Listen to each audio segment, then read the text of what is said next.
আসসালামু আলাইকুম। মানুষ কত মানুষের মন ভালো হলে এই ধরনের কাজে একবারে আসে, তাই আজকে আপনাদেরকে একটা ছবি আমার মোবাইলে বন্দি করে রাখবো আর কি।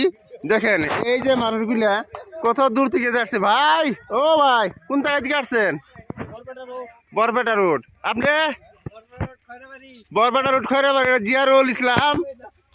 আপনাদেরকে দেখাবো আজকে এই আমাদের বিশাল ইস্তেমার স্টেজের সম্পূর্ণ সম্পূর্ণ দৃশ্য আপনাদের কাছে। এইটা হলো জিয়ারুল। এই যে ভাই, আপনার বাড়ি কোন জায়গায়? বারাবাটা। আপনারা আপনারা তো বকরিগিরি, আপনাকে চিনি। আপনার তো বারাবাটা। বারাবেটা 3 নম্বর। আপনার ভাই খৈরাবাড়ি খৈরাবাড়ি। আপনি তো অল্প অল্প চিনা চিনা লাগতেছে। এখানেই সব খৈরাবাড়ি। তো আমার সঙ্গে আছে মাস্টার সাহেব। মাস্টার সাহেব ভিডিও ব্যস্ত, ওনাকে দুই চার কথা বলার জন্য অনুরোধ করছি। মাস্টার সাহেব বলেন। এই যে দূর দূর থেকে হাজার হাজার মানুষ আসে এই জায়গায় সমাগম হয়েছে, নিশ্চয় আল্লাহর রহমত এই জায়গায় নাজির হয়েছে, কি বলবেন? আসসালামু আলাইকুম। যাই হোক, আমাদের বরপেটা জেলার যে ইজতেমা, এই ইজতেমায় সারা বরপেটা জেলার মানুষ এসে কাজ করার জন্য শরিক হয়েছে।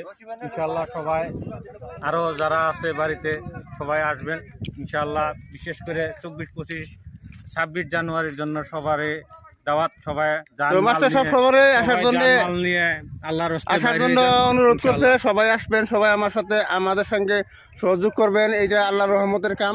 সবাই সহযোগ করবেন আল্লাহর রহমতে। আপনারা অসীম সামের ভাগী হইয়া এই জায়গা থেকে আখিরি দোয়া নিয়ে আপনারা বিদায় নেবেন। আসসালামু আলাইকুম, খুদা হাফিজ।